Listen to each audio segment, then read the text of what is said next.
하나님을 사랑합시다. 마음을 다해 하나님을 사랑합시다. 감사합니다. 우리는 계속해서 이 주일 오후 시간에 예수님을 믿는다는 것은 이라는 주제를 가지고 우리가 가진 이 믿음, 성경이 말하는 참된 믿음인지를 확인하고 또 점검하는 그러한 시간을 갖고 있습니다. 어떠십니까? 이 주일 오후 시간이 여러분들에게 좀 어떠신지요? 기다려지는 시간입니까? 아니면 조금 부담되는 시간입니까?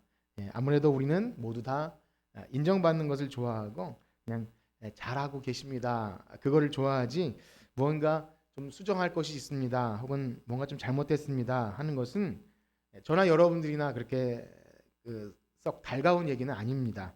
물론 이제 믿음 생활을 새로 시작하는 분이 계시거나 혹은 예수님을 믿는 그 믿음이란 도대체 뭘까라고 고민하시는 분들은 이 시간이 유익할 수 있겠지만 우리가 다 아는 바와 같이 우리들은 거의 신앙생활한 지 굉장히 오래되신 분 또 연세도 많으신 분들이 많은 현실입니다. 그래서 어떻게 생각하면 제가 우리 성도님들께 설교를 통해 어떤 부담을 드리는 것보다는 여러분 잘하고 계십니다. 이렇게 오후 예배까지 잘 출석하셨고 이렇게 참 잘 하시는 것 그대로 하면 더할 나위 없겠습니다 하면 저도 좋고 여러분도 참 좋고 훈훈하게 이렇게 될 텐데 그런 생각이 들었습니다. 우리가 새벽에 읽는 로마서 말씀을 보면 그 로마 교회나 아니면 뭐 다른 바울이 쓴 다른 서신에 나온 교회들이나 다 오래된 교회이고 성령이 충만해서 직분이 세워지고 또 거기에서 올라온 은사와 체험이 있는 나름 성장한 교회들이죠. 그럼에도 불구하고 바울은 그들에게 어떤 내용의 편지를 씁니까? 복음을 전하고 있어요. 복음. 그리고 믿음이란 도대체 무엇인가를 적어서 보냅니다. 바울이 그 성도들을 뭐 무시해서 그랬을까요? 당신들은 뭐 이것도 모르고 저것도 모르고 그랬을까요? 네, 그렇지 않습니다. 바울 자신도 전에는 그렇게 잘났고 또 율법도 잘 지키고 남을 정죄하고 그렇게 참 교회를 박해하는데 열심히 내는 사람이었지만 예수님을 만난 이후로 완전히 삶이 변해서 나는 이제 그리스도의 종입니다. 복음의 빚진 자입니다. 이렇게 사도로 살고 있음을 고백하죠. 그럼에도 불구하고 바울은 어찌 보면 대사도라고 할 수 있는 바울이 날마다 자신을 십자가 앞에서 서서 복종시킨다. 나 자신을 복종시키지 않으면 자꾸 복음 앞에 자신을 세우지 않으면 늘 나의 의로움과 내가 이제까지 한 헌신들 바울이 얼마나 많은 헌신을 했습니까? 많은 거리를 걸어다니면서 교회를 세우고 매맞고 또 이렇게 쫓겨나고 그런 수고를 통해서 교회가 세워지고 그랬으면 그 정도 됐으면 얼마나 참 대우받는 입장이겠습니까? 그런데 그럼에도 불구하고 내가 드러나는 내 마음속에 이런 교만함과 오라 나는 곤고한 자로다 했던 고백은 무엇이죠? 자꾸 은혜를 망각하게 된다는 것입니다. 그렇기 때문에 교회에 일어나는 모든 문제나 아니면 여러분들 삶에 일어나는 모든 신자 안에 일어나는 문제들은요. 표면적으로 보여지는 이 문제 자체를 해결하는 데 목적이 있지 않죠. 여러분 그런 걸 느끼십니까? 표면에 들어가는 문제가 아니라 근본적인 그 해결책을 뭐라고 말하지요? 복음으로 돌아가는 것. 복음 앞에 복음의 능력을 다시 불듯 일어나게 하는 것이 모든 문제의 해결의 열쇠인 줄 믿습니다. 그래서 복음을 통해서 내가 정말 허물과 죄로 죽었던 죄인임을 발견할 때 어떤 신자도 이 은혜의 복음 앞에 나의 의를 내세울 수 없다는 것을 경험하죠. 내가 행한 어떤 선행이나 내가 율법을 잘 지켰고 헌신한 어떤 것도 하나님 앞에는 참 더러운 옷과 같다, 좀 초라하다라고 생각할 수밖에 없는 것이죠. 그렇습니다. 그래서 우리는 매일 새롭게 복음을 들어야 할 줄 믿습니다. 그럼 정말 그러하신가요? 교회 나온 지 얼마 안 된 분이나 교회 나온 지 오래된 저 목사인 저를 비롯해서 장로님, 권사님 할 거 없이 매일 복음을 들어야 할 줄 믿습니다. 다시 십자가 복음 앞에 우리를 세우지 않으면 어느덧 우리의 알량한 의가 머리를 들고 그렇게 된다는 것 기억하시고 오늘도 우리의 믿음을 겸손한 마음으로 점검하기를 축복합니다. 그렇습니다. 그런 의미로 우리는 말씀을 듣는데요. 지난주에는 어떤 말씀을 들었습니까? 기억하시나요? 지난주 어떤 말씀을 들었죠? 바로 우리의 모든 신앙의 행위들 가운데 하나님에 대한 사랑이 있는가? 기억나십니까? 네. 하나님에 대한 사랑.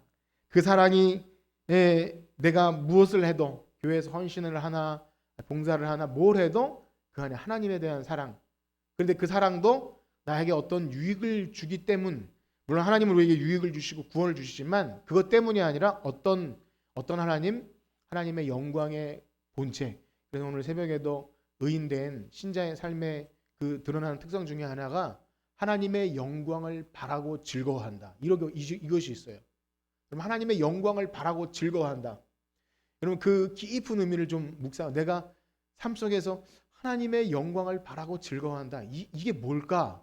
생각하시면서 한번 느껴보세요. 하나님을 내가 사랑한다고 했는데 하나님 본체에서 뿜어져 나오는 그 영광은 무엇일까? 제가 이렇게 말씀드리는 것은 저도 한 주간 살면서 자꾸 이걸 저에게 물었어요. 특별히 마음이 좀 분주해질 때, 그래서 좀 화가 나려고 하고 자꾸 나를 드러내려는 순간 앞에 너 그런 마음이 하나님을 사랑하기 때문에 드는 마음이니? 라고 스스로에게 물어요. 그러면 아주 이렇게 순간 정적이 찾아오면서 내가 내 열심 아닌가? 하나님을 사랑해서 하는 것인가를 그 자리에서 다시 한번 근본적으로 생각하게 되죠. 그래서 말씀이 유익합니다. 저는 제가 설교자인 게 참 좋아요. 숨을 수가 없고 여러분들 앞에 해놓고 제가 이렇게 못 살면 너무나 초라해서 다음 주에는 설교를 못할 것 같은 생각이 들까 봐 항상 묵상하게 돼서 전 하나님께 감사하다고 그렇게 고백을 했어요. 여러분 어떠하십니까? 들은 말씀이 여러분 삶에 연결이 되고 계십니까? 그래서 간절히 바라기는 우리가 이 시간 듣는 것에 그냥 듣고 속 시원하게 훌훌 털어버리고 가는 게 아니라 조금 무게감 있게 달고 가시길 축복합니다. 그냥 여기 던져놓고 가지 마시고 달고 가셔서 무슨 일 앞에서 내가 하나님을 사랑해서 화가 나는 건가? 하나님을 사랑해서 내가 이렇게 누구에게 잔소리를 하는 건가? 이런 것들 다 연결되시길 축복합니다. 자, 그러면 오늘은 어떤 말씀을 드리냐? 오늘은 이런 것이죠. 우리 믿는 신자들에게 있어서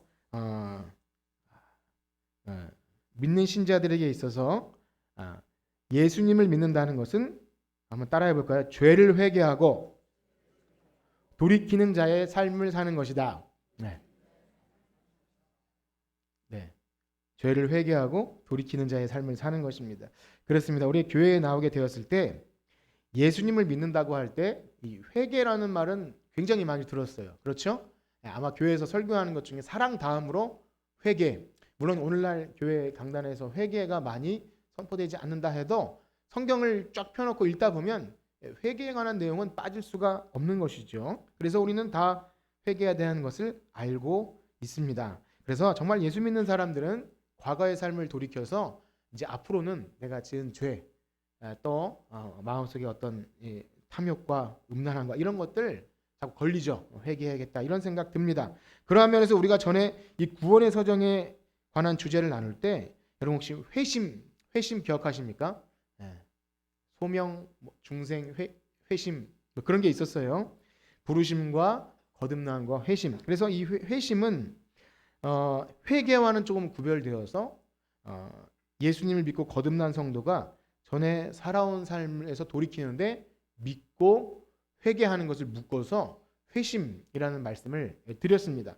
그래서 이 회심은 우리 구원받은 성도들에게 꼭 한번 일어나야 되는 아주 중요한 구원의 단계일 수 있습니다. 그래서 이런 말씀을 드렸지요. 거듭남이라는 것은 바람이 임의로 불며 어디서 왔다 어디로 가는지 몰라서 도대체 어느 순간 거듭남이 일어났을까를 인지하지 못할 수 있지만 회심은 인지할 수 있다고 그랬어요. 통해 자목하는 역사가 일어나는 순간들이 우리 신자 안에는 여러분들 그런 경험들 한 번씩 있으시죠? 어쨌든 그런 인지할 수 있는 경험입니다. 그런데 그 회심 누구나 한 번은 있어야 하는 그 구원에 있어서 회심. 그러면 이제 그렇게 한 번 큰 회개를 한 사람은 우리의 신앙의 삶에서 회개할 필요가 있습니까? 없습니까? 있지요. 뭐 어려운 질문 드린 게 아니에요. 당연히 회개합니다. 진정 회심한 성도는 날마다 회개하는 삶을 살아간다는 거예요. 지금 드린 말씀은 근데 생소한 말씀이 아닙니다. 어떤 종교에도 그런 것이 있어요. 회개하고 돌이키는 것.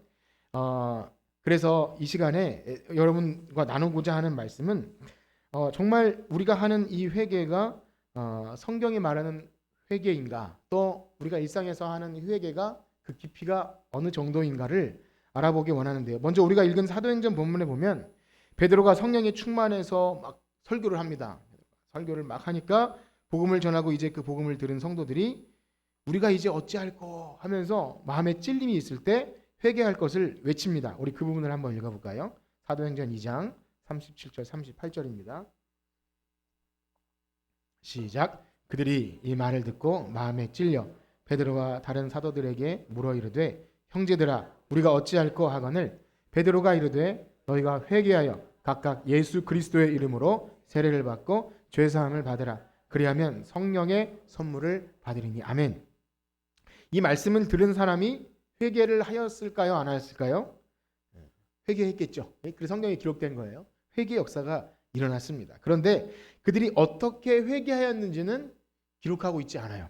뭐 옷을 찢었는지 눈물 콧물을 다 쏟아냈는지 3일 밤낮을 금식했는지 뭐 그런 간증들 하지 않습니까? 나는 떼굴떼굴 시간이 가는 줄도 모르고 떼굴떼굴 창자가 찢어지듯이 그렇게 했던 그런 간증도 있고 막 그래요.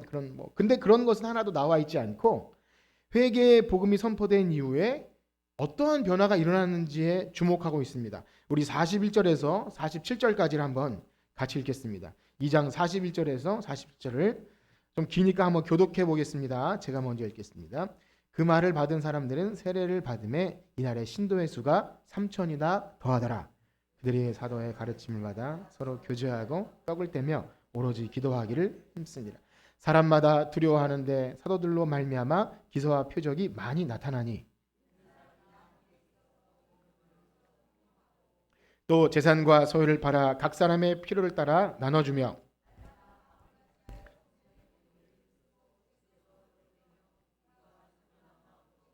함께 읽겠습니다. 하나님을 찬미하며 또 온 백성에게 칭송을 받으니 주께서 구원받은 사람을 날마다 더하게 하시니라. 아멘. 그런 거예요.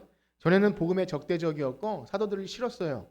회개하라는 말 들어도 전혀 이런 반응 없는 사람들이 마치 하나님이 없는 자처럼 살던 사람들이 우리가 어찌할꼬 이러한 반응이 나올 때 회개가 선포될 때 회개를 하였고 그게 어떠한 삶으로 나타났습니까? 지금 우리가 읽은 것처럼 말씀을 귀하게 받고 서로 교제하고 떡을 떼며 기도를 힘쓰고 서로 있는 것을 통용하고 재산과 소유를 팔아 각 사람에게 나눠주고 또 모이기를 힘쓰고 이게 뭐라고요? 지금 회개의 열매들, 회개한 이후의 삶이지요.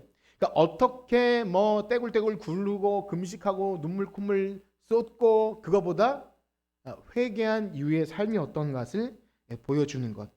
그래서 예수님을 믿는다는 것은 참된 회개가 일어나는 것과 동시에 그 회개의 삶이 우리에게 어떻게 결과로 나타나는가 바로 이것입니다. 그런데 이와 같은 이야기는 생소한 이야기가 아니죠.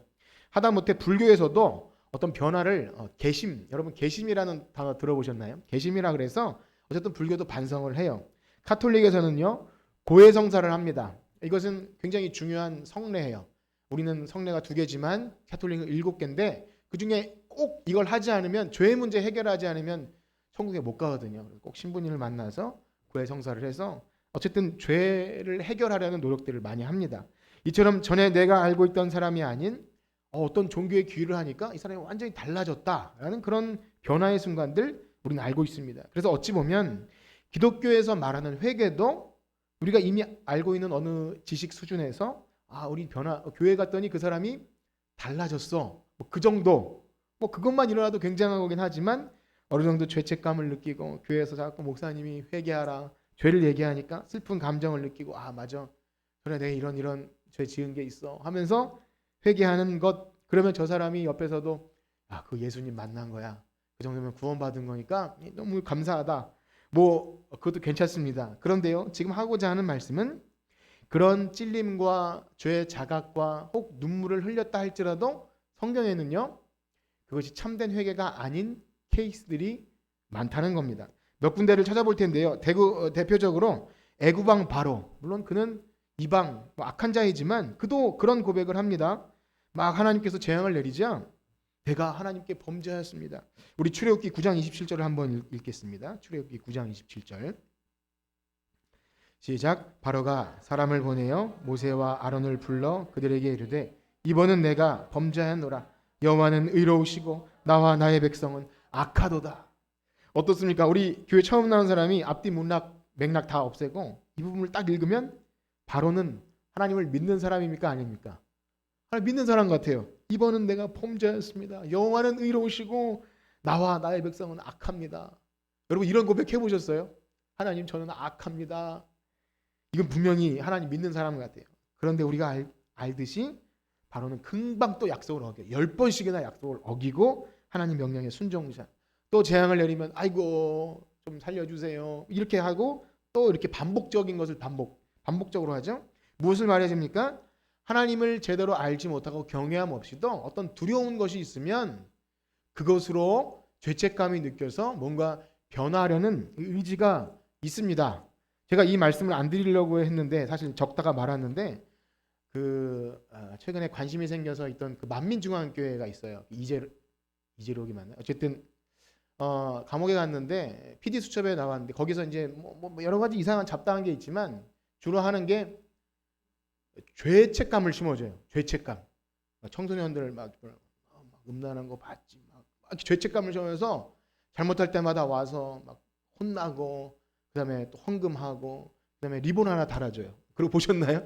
그 이재록 씨 쌍둥이 두 딸이 잘했어. 그럼 이 리본 하나 달아주고 그러면 그 헌금 한 100만 원씩 갖다 바치. 죄를 해결해 줘. 이걸로 할 때 심리학자들이 집단 그루밍이라 그래요.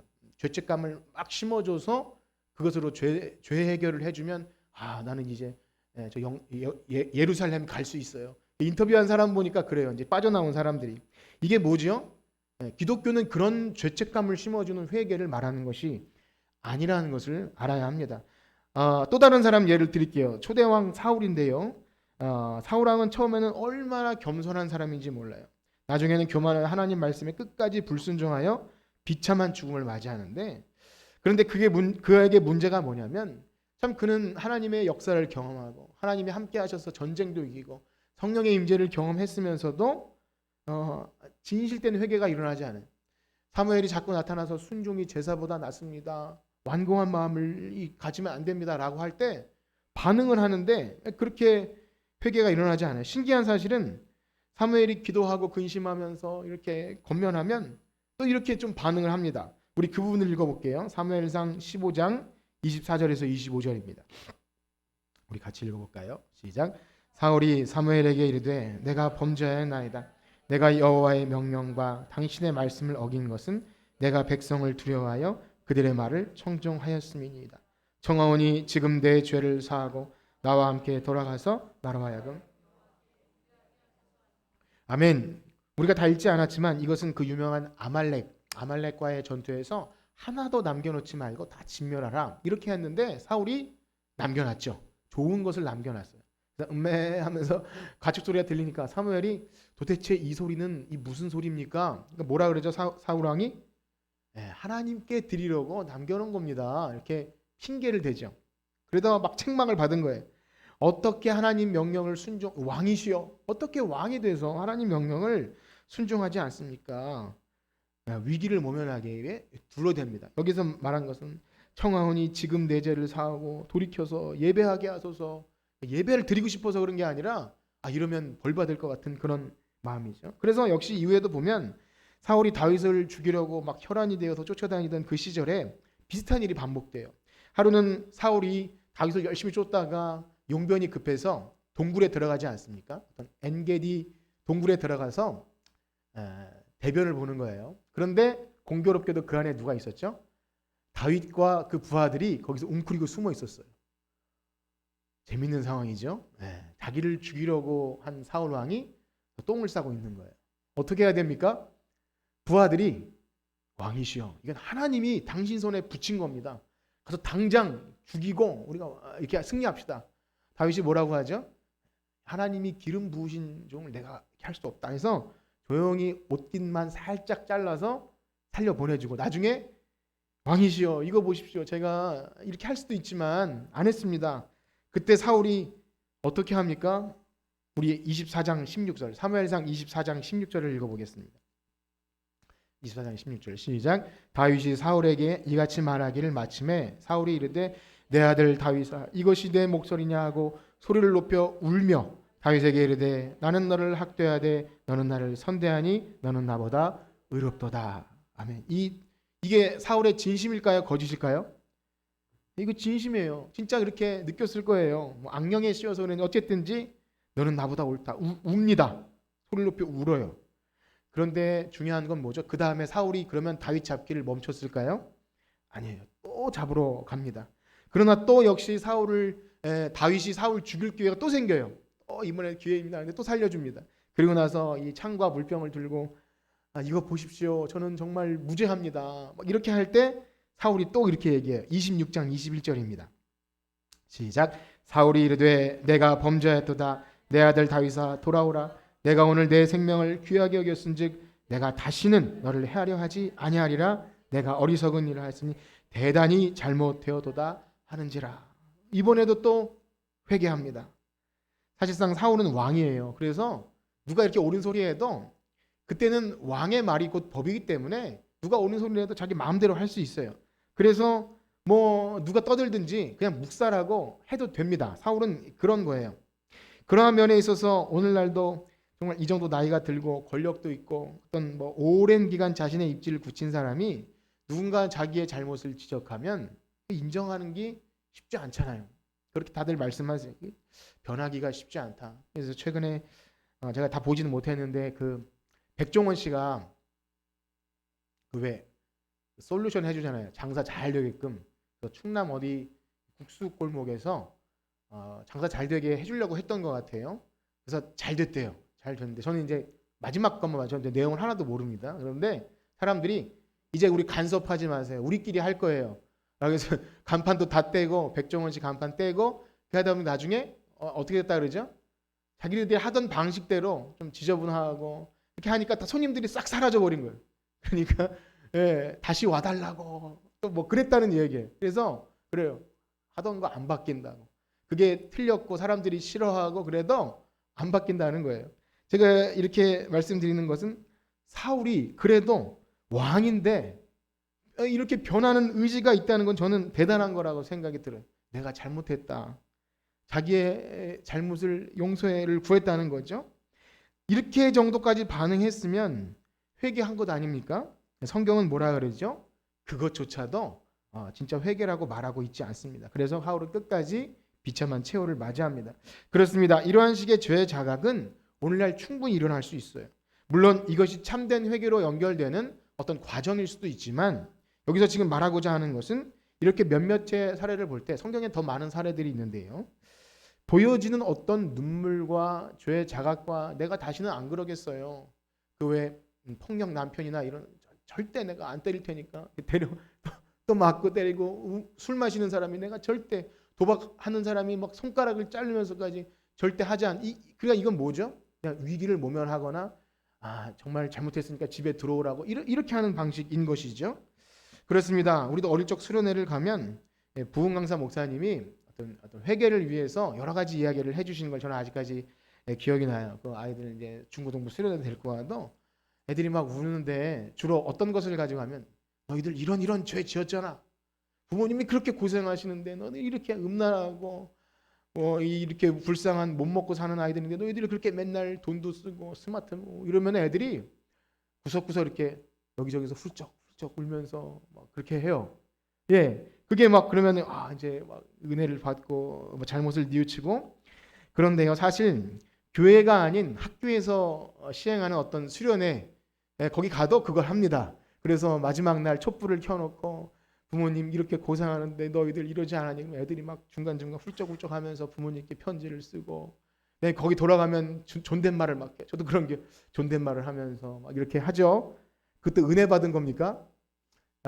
저는 이게 재밌는 기억이 있어요. 애들이 울길래 여자애들이 막 울어요. 이렇게 막 6학년 그 속리산에서 그 캠프였나요? 하는데 나중에 어떤 애들은 보니까 촛불 들고 있다가 머리가 끄슬러져서 울었다는 그런 얘기가 있더라고요. 그래서 근데 교회 수련회도 마찬가지였어요. 애들이 막 울고 했는데 나중에 어떤 그 여학생이 아직도 기억나요.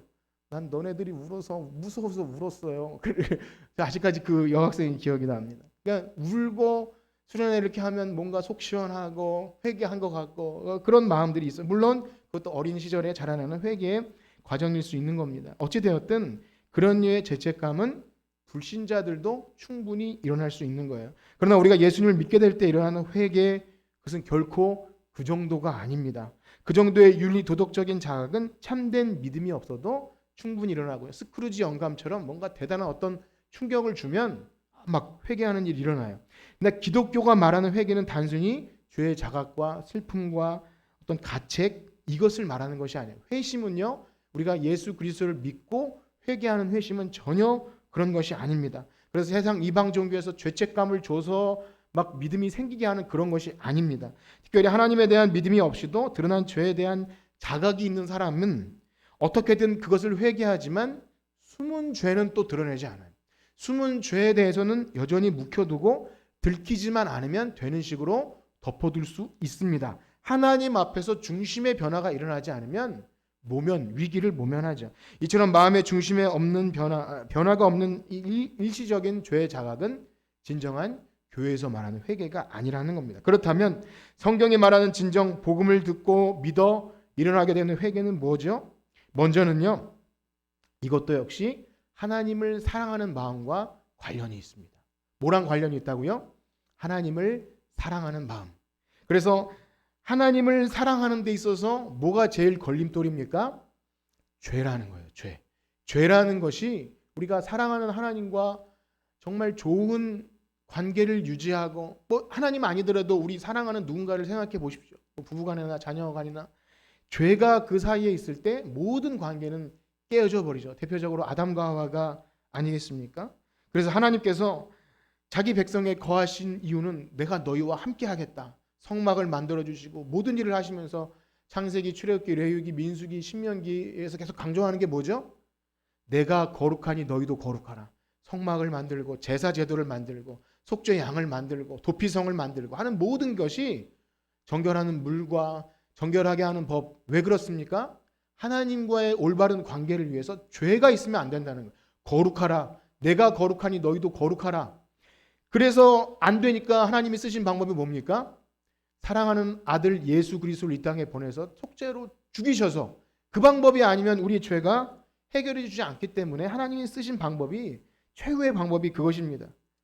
그렇습니다. 그것이 구원입니다. 하나님이 우리와 함께 하심이 구원인데 그 구원의 최고의 걸림돌이 죄라면 우린 결코 이 죄의 문제를 심각하게 다루지 않고 대충 다뤄서는 절대 안 되는 것이지요. 그래서 하나님과의 관계가 깨어지는 것이 이 죄의 문제라면 우리는 이것을 정말 어떤 것인지를 바로 봐야 합니다. 단순히 우리가 행한 몇몇의 행위인가? 그것이 아니라는 거죠. 올바른 믿음이 있는 회개는 먼저 하나님이 누구신지 분명히 알아야 돼요. 하나님이 어떤 분이신지. 그리고 우리가 지금 죄로 말미암아 하나님과의 관계가 단절되었음을 분명히 알아야 합니다.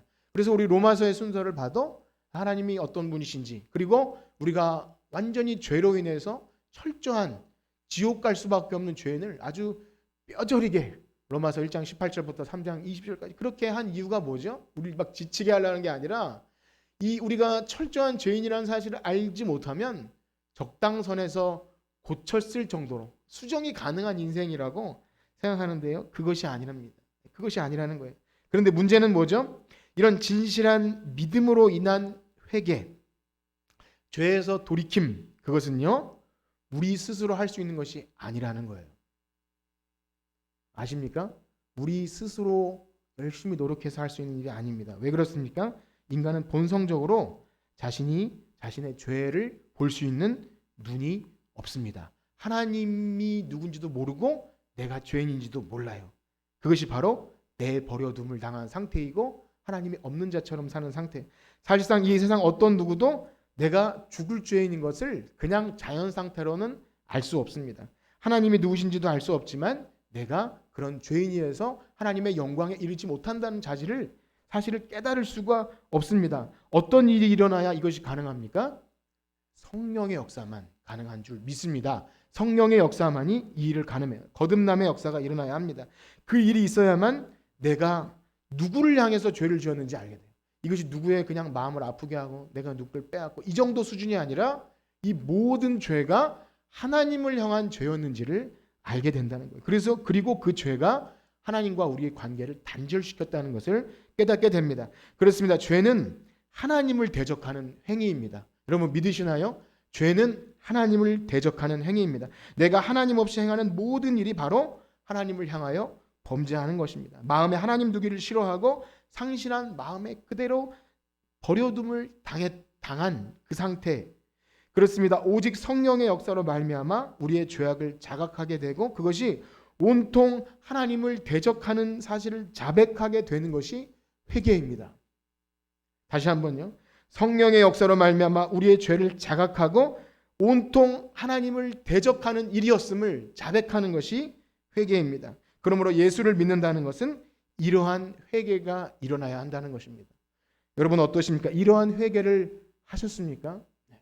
내가 행한 모든 것들이 사실은 하나님을 대적하는 거였다. 어느 정도 누구를 힘들게 하고 그것이 수준이 아니라 이 모든 것이 하나님을 대적하는 거였다. 우리가 회개하는 회개는 근본적으로 이러한 회개입니다. 사실상 전하고 있는 저 자신, 목사인 저 자신이나 이런 성경이 말하는 회개를 다시 이렇게 제가 책과 함께 보지 않으면 또 까먹어요. 내가 하나님께 죄를 지은 것이지. 그냥 어느 정도 얼버무려서 이렇게 수습하면 될 정도로 여겨요. 아니 회개의 필요성을 느끼지 않기도 해요. 합리화시키고 내가 억울하다는 생각을 가득합니다. 교만해지는 거죠. 혹은 나를 불편하게 했던 어떤 표면적인 것만 잘 이렇게 수습하면 되는 것쯤으로 불편함을 덜어내기 위한 회개를 합니다. 요거 문제를 해결해야 하나님 생각도 안 해요. 내가 불편하지 않으려는 어떤 고해성사처럼 그렇게 여겨진다는 거죠. 그렇습니다. 우린 모두 다 예수님을 믿는다고 하면서 참된 회개를 통해서 하나님과의 관계를 회복하려는 그런 것이 있는지를 생각하는지를 우리는 스스로 물어야 합니다. 오늘 오후 예배 시간에는 스스로 묻는 거죠. 그렇습니다. 우리가 예수님을 믿는다고 하면서 만약에 이 참된 회개를 등한시 여기거나 나는 오래전에 다 회개했어요. 그때 떼굴떼굴 구르고 눈물 콧물 흐르고 했기 때문에 이제 적당히 어느 정도 이렇게 뭐 살면서 죄 안 짓는 사람이 어디 있어요. 뭐 그렇게 해도 되는 것쯤으로 여긴다면 그때 그 회심과 그다음에 우리 그 회심 이후에 일어난 회개가 온전한 것이 아닐 수 있다는 것입니다. 그렇습니다. 이런 것이 반복되면 어떤 문제가 발생하면 하나님과의 영적 교제, 하나님과의 소통, 하나님과의 사랑 관계에 문제를 겪고 있다는 거예요. 이것을 등한시 여긴다는 것은 하나님과의 관계가 문제가 있다는 거예요. 그런데요, 그것조차도 문제로 여겨지지 않는다면 그것은 뭐죠? 나는 하나님과 친밀한 교제가 없이도 살아갈 수 있어요 라고 말하는 것과 마찬가지입니다. 하나님의 그 영광스러운 광채, 우리 구원받은 성도는 하나님의 영광을 바라고 즐거워한다 그랬는데 그것이 아니라 저는 그냥 살아갈 수 있어요. 뭐 이렇게 불편하지 않습니다 라고 말하는 것과 다름이 없는 겁니다. 우리가 지은 죄나 하나님 앞에 범죄함을 그냥 어느 정도 내버려 두고도 살 수 있다는 것은 하나님과의 친밀한 교제가 없어도 살아갈 수 있어요 라고 말하는 거예요. 그런데 더 심각한 문제는 우리가 이제 뭐 교회 안에서 뭐 한국교회라고까지는 제가 뭐 거창한 말은 교회 안에서 죄의 근본적으로 이 하나님과의 관계다. 그래서 우리는 회개에 대해서 이렇게 생각해야 한다는 어떤 진지한 물음보다도 속기속기 그 정도면 된 겁니다. 서두에 말씀드린 것처럼 이 정도면 됐죠. 그렇게 교회 잘 출석하시고 그러면 이렇게 부담 덜어드리고 이 참 진실한 회개, 하나님과의 이제까지 여러분들이 했던 모든 것은 하나님을 대적하는 것이었습니다라는 그런 부담 주는 말보다 속히 이렇게 세례를 주고 이렇게 되는 것을 우리가 많이 추구하지 않았나 이런 생각이 드는 것이죠. 그러면 어떻게 됩니까? 결국 하나님께서 우리에게 허락하신 그리스도를 통한 속죄의 은총을 값싼 은혜로 만들어 버릴 수밖에 없는 것입니다. 그러고 보면 극단적인 경우에는 어떻게 됩니까? 좀 우스갯소리지만 이렇게 되는 거예요. 내 멋대로 살다가 죽기 전에 회개하면 천국 가는 거 아닙니까? 여러분 혹시 그런 생각 해보셨나요? 그게 아니죠. 하나님과의 친밀한 관계를 생각한다면 내 마음대로 살다가 죽기 전에 딸랑 회개하고 천국 간다. 이것은 논리적으로도 맞지 않고 하나님께 의인되었다는 그 신분과도 맞지 않아요. 그 은혜의 영광을 바라고 즐거워하면서 하나님 보좌 앞에 담대히 나가는 그 은혜의 특권을 얻었는데 그건 다 싸그리 없어지고 죽기 전에 회개하면 천국 간다고 말하는 것 자체가 의인 되었음을 알지 못하는 것입니다. 그렇습니다. 사랑하는 성도 여러분, 회개는 결코 그런 것이 아닙니다. 단지 마음에 불편함을 덜어내는 그런 정도가 아닙니다. 천국까지 못할까 봐 내가 이 죄가 있으면 나 천국 못 가, 이래서 하는 소극적인 회개가 아니라, 가톨릭에서 고해성사를 통해서 내가 신부님께 요거 꼭 말해야 해결돼야 천국 갈 수가 있을 것 같아, 이런 류의 회개가 아닌 것입니다. 뭐죠? 하나님과의 관계, 사랑하는 그 하나님과 영광스러운 얼굴빛을, 하나님의 얼굴빛을 내게 가리우면 전 죽을 것 같습니다 라는 마음으로 회개하는 것. 그래서 다윗이 어떻게 고백하죠? 하나님, 제가 주께 범죄하였습니다. 참 사람에게 범죄했지만 그것이 하나님께 범죄함을 고백하죠. 하나님과의 관계에 있어서 그래서 죄가 얼마나 심각한 것인 것을 알고, 하나님, 제가 그리스도의 피로 죄사함 받았는데 또 죄를 짓습니다, 이런 회개가 있는 것이 참된 회개인 줄 믿습니다. 그렇습니다. 우리가 이러한 죄에 대한 올바른 자각이 없을 때 사실상 구원의 절실함이나 내 죄 때문에 하나님과의 관계가 단절됨을 알 수 없죠. 그러므로 우리는 죄에 대해서 몇 가지 실수점으로 여겨서는 안 됩니다. 그래서 내 기억을 더듬어서 내가 실수한 몇 가지를 해결하고 자백하면 회개했다, 이게 아닙니다. 죄는 그 정도가 아닙니다. 말씀드린 대로 죄는 하나님을 그 마음에 두기를 싫어하는 거예요. 물론 여러분 하나님 다 믿으시지만 하나님을 그 마음에 두기를 싫어하는 인간의 총체적인 부패가 바로 죄입니다. 그래서 우리가 새벽에 로마서를 읽고 있지 않습니까? 거기 보면 사람들이 마음에 하나님 두기를 싫어합니다. 그래서 그 상실한 마음대로 내버림을 당하는데 그 결과가 뭐죠? 하나님이 기뻐하시는 것을 행치 않고 마음에 하나님 두기를 싫어하고 하나님과 관련된 것을 듣기조차 거부하고요, 하나님이 이래라 저래라 하면 그게 아주 짜증이 날 수밖에 없는 거예요. 그게 바로 하나님 마음에 두기 싫어요. 세상에서도요, 특별히 나쁜 사람이 아니지만 대화를 즐겁게 하다가도 이런저런 세상 사는 얘기, 뭐 주식 이야기, 자녀 얘기 하다가도 하나님과 관련된 얘기가 나오면 그 사람이 갑이면 막 성질내기도 하고, 을이면 눈빛이 흐려지면서 나는 누구고 여긴 어딘지 굉장히 멘붕 상태에 빠지는 것을 가끔 경험하게 돼요. 다른 얘기는 재밌게 하다가도 예수님, 하나님, 죄, 성경 이런 이야기 나오면 둘 중에 하나의 반응이에요. 그런 얘기 좀 집어쳐. 아니면 내가 그 사람이 좀 이렇게 들어야 될 상황이면 이렇게 눈빛이 살짝 흐려지면서 이렇게 좀 한기로 이렇게 딱 지나가는 것이 느껴지죠. 이게 왜 그런 거죠? 그 영이 죽은 죄의 본성이라는 거예요. 마음에 하나님 두기를 싫어할 때 하나님과 관련된 것만 해도 듣기 싫은 마음이 마음에 있습니다. 여러분, 그렇습니다. 우리는 기억해야 합니다. 그래서 요한복음에 보면 성령님께서 우리에게 오셔서 하는 일이 뭐죠? 성령님께서 우리에게 오셔서 가르치는 것, 죄에 대하여, 의에 대하여, 심판에 대하여 가르치십니다. 우리 요한복음 16장 7절에서 13절까지 읽겠습니다. 우리 이번에도 교독할 텐데요, 제가 먼저 읽습니다. 요한복음 16장 7절. 그러나 내가 너희에게 실상을 말하노니 내가 떠나가는 것이 너희에게 유익이라. 내가 떠나가지 아니하면 보혜사가 너희에게로 오시지 아니할 것이요 가면 내가 그를 너희에게로 보내리니.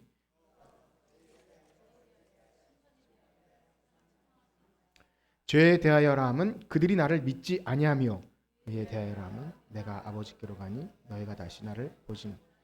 심판에 대하여라 함은 이 세상 임금이 심판을 받았음이라. 내가 아직도 너희에게 이를 것이니 지금은 너희가 감당하지.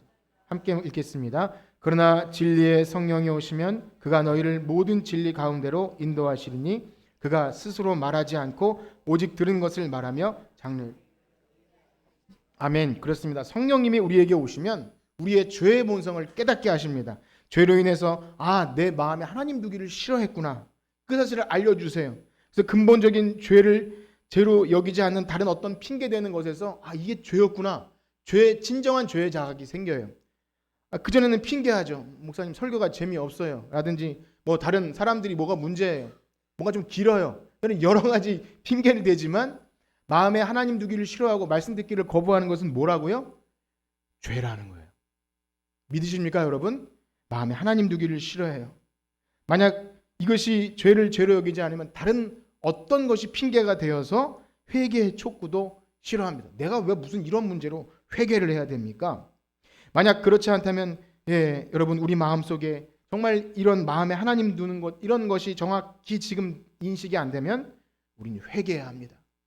그것을 우리의 연약함이나 다른 어떤 것으로 합리화시켜서는 안 됩니다. 그것을 죄로 여기고 하나님 회개의 영을 부어주셔서 마음에 하나님 두기를 싫어했습니다. 하나님 말씀 보는 것, 기도하는 것, 그래서 예배 시간을 자주 지루함을 느낀다든지 잠을 청한다든지 말씀을 집중해서 듣지 못하는, 또 성도들과 영적인 교제가 원활하지 않을 때 다른 것에서 원인을 찾는 것이 아니라 내 영적 상태에서 원인을 찾기를 축복합니다. 그것이 회개입니다. 하나님, 제가 하나님 말씀에 집중하지 못했습니다. 예배 시간에 깨어서 말씀을 듣지 못했습니다. 다른 어떤 것도 하나님 앞에 핑계가 되지 않습니다. 자신의 신앙 상태를 점검하고 회개해야 합니다. 그리고 마지막으로 우리가 기억해야 할 것은 우리가 오늘 들은 이 본문의 말씀처럼 죄에 대한 회개가 여러분 삶에서 눈물과 통회에서 그치는 것이 아니라 우리의 삶으로 수반되어야 할 줄 믿습니다. 만약 우리의 회개가 삶으로 연결되지 않으면 그는 정말 회개하였는지 또 의문을 갖게 됩니다. 그러나 진정 성령의 역사로 회개가 일어날 때 성령님은요, 우리가 하나님께서 기뻐하시는 그 의지까지 주셔서 우리 의인된 삶에 걸맞게 살 수 있는 능력도 주시는 줄 믿습니다. 소극적으로 죄를 안 짓는 것에 거기서 그치는 것이 아니라 이 죄사함의 능력은 예수님께서 죽으심으로 죄의 권세는 죽으셨지만 예수님의 부활하심과 함께 우리는 어떻게 됩니까? 우린 의인돼요. 부활의 능력으로 의롭게 살 수 있는 능력을 우리에게 주신 줄 믿습니다. 그래서 우리가 예수를 믿는다고 했을 때 소극적으로 난 이제 죄의 권세는, 그것도 대단한 거지만 난 죄를 안 져, 살얼음을 걷듯이 걷는 거기에 그치는 것이 아니라 뭐죠? 적극적으로 우리를 의의 무기로 드리는 거예요. 여러분들의 삶을 의롭게 살 수 있는 것도 바로 성령의 역사로 가능한 줄 믿습니다. 이것이 다 진정한 회개 이후에 삶으로 나타나는 것입니다. 물론 참된 회개가 있는 자에게도 다시 범죄하는 일이 있을 수 있습니다. 그것을 부정하지 않아요. 우리는 늘 넘어집니다. 늘 회개할 일이 있어요. 그러나 이전과는 다릅니다. 절대 우리의 삶을 죄에 방임하게 내버려두지 않아요. 무감각하게 그냥 포장하려 들지 않습니다. 성령님께서 우리에게 말씀하실 때 그것을 무시하지 않아요.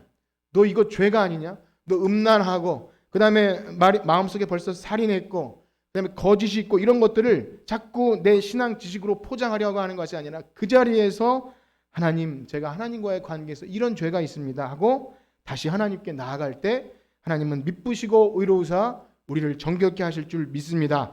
그렇습니다. 바라기는 한 주간 살아가시는 여러분의 순간순간 다음 주에도 또 묻겠습니다. 회개의 삶을 사셨는지 또 묻겠습니다. 대답을 하시든 안 하시든 물을 때 여러분 들은 말씀을 가지고 애통하며 회개할 마음 충만하게 하여 주시옵소서. 이러한 마음 가지고 성령의 도우심을 간구하는 여러분들 되시길 축복합니다. 우리 찬양 드리시고 기도할 텐데요. 우리 연약합니다. 우리는 주의 뜻 이루기에 너무나 부족하지만 주님께서 우리를 의롭게 하셨고 하나님 완전하시니 우리를 끝까지 인도하여 주시옵소서. 우리 성령의 은혜를 간구하며 이 찬양 드리시고 우리 기도하겠습니다. 주여, 우린 연약합니다.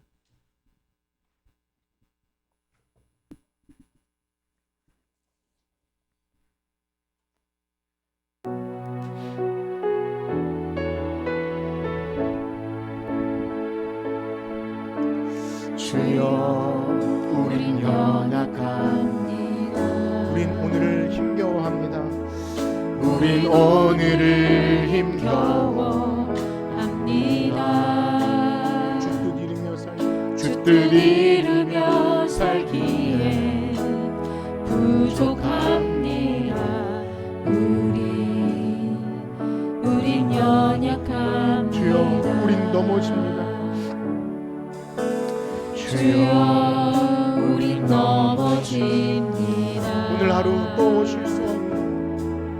오늘 하루 또 실수합니다. 주의 긍휼을 구하는 죄인입니다. 우리 주만 바라봅니다. 주만 바라봅니다. 아멘. 한없는 주님의 은혜, 한없는 주님의 은혜, 온 세상 위에 넘칩니다. 가릴 수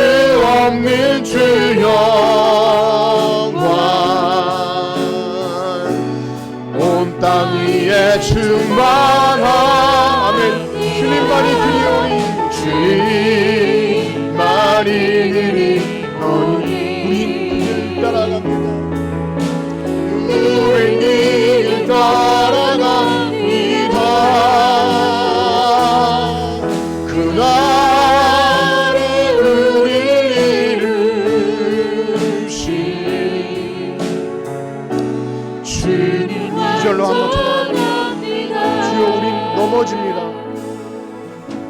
주여 우린 넘어집니다 오늘 하루 또 실수합니다 오늘 하루 또 실수합니다 주의 긍휼을 구하는 죄인입니다 주의 긍휼을 구하는 죄인입니다 우리 주만 바라보고 아멘 한없는 주님의 은혜 한없는 주님의 은혜 온 세상 위에 넘칩니다 온 세상 위에 넘칩니다 가릴 수 없는 주 영광 온 땅 위에 충만한 주님만이 그리오니 주님만이 그리오니 우린 그를 따라갑니다 그날에 우릴 이루신 주는 완전합니다 아멘 우리 들으신 말씀 가지고 기도합니다 우리 기독교의 교회 회개는 죄책감을 많이 심어줘서 우리를 굴복시키려는 것이 아닙니다 하나님과의 올바른 관계 우리를 너무나 사랑하셔서 아들을 주셔서 우리를 하나님과의 그 깨어진 관계를 회복시켜 주시고 그 은혜의 영광을 사모하며 하나님 그 보좌 앞에 담대히 나아갈 수 있는 의인된 신분을 주셨는데 우리가 그렇게 살지 못할 때 하나님을 또 마음 아프게 하며 예수님을 또 십자가에 못 박는 것이라고 말씀하실 때 우리 하나님 그 마음을 가지고 하나님 사랑합니다 주님의 얼굴 내게서 그 영광의 얼굴빛 가리지 마시고 날마다 주님과 동행하기 원합니다 우리 그 하나님을 사랑하는 마음으로 우리 죄의 유혹을 이기고 날마다 회개하며 하나님 정결한 삶을 살아가길 원합니다 우리 그러한 마음 가지고 주의 이름 한번 크게 부르짖고 기도합니다 주여 하나님 우리가 예수님을 믿는다고 하면서 우리 삶 속에 회개의 역사가 일어나지 않는다면 우리는 참된 신자가 아닙니다 하나님을 사랑한다고 하면서 하나님과의 영적 교제가 깨어진 상태를 그대로 유지하고 있다면 하나님 우리는 도저히 하나님 믿는 사람이라고 할 수가 없습니다 하나님을 사랑한다고 입술로 고백하지만 하나님과의 영적인 교제가 깨어진 가운데서도 그냥 그렇게 살고 있다면 하나님 우리는 도대체 어떤 사람들입니까 하나님 우리를 용서하여 주시옵소서 하나님 이렇게 마음에 걸리는 문제들이 있다면 하나님과의 관계를 생각하면서 회개의 영을 부어주시옵소서 회개의 영을 부어주시옵소서 성령이 우리의 마음속에 하나님 성령의 불로 태우셔서 우리의 더럽고 추하고 음란하고 하나님 위하는 마음과 살인하는 마음과 하나님 투기하는 마음과 수군수군함과 거짓됨과 하나님을 대적하는 그 악한 마음에서 일어나는 하나님 그 불의와 탐욕들이 성령의 불로 태워 주시옵소서 하나님 우리와 함께 하셔서 하나님 보좌 앞에 담대히 나가기 원합니다 하나님의 영광을 바라고 즐거워하길 소원합니다 우리 하나님의 의인이었고 자녀되었습니다 하나님의 그 의인된 신분을 기억할 때 우리는 이렇게 살아갈 수가 없습니다 하나님 그렇게 주물어줘서 하나님 그렇게 소극적으로 살아갈 수가 없습니다 담대하게 의를 선포하고 하나님의 영광스러운 복음을 선포하는 하나님의 은혜의 종들 다 되게 하여 주시옵소서 하나님 감사합니다 우리 안에 거하시고 주님만 영광 받아 주시옵소서 아멘 감사합니다 이제는 우리 주 예수 그리스도의 은혜와 하나님의 무한하신 사랑하심과 성령님의 교통하심이 오늘 예수님을 믿고 죄사함 받아서 참된 회개의 삶을 살기로 원하는 성천교회 성도들 머리 위에 이제로부터 영원토록 함께 있을지어다. 아멘.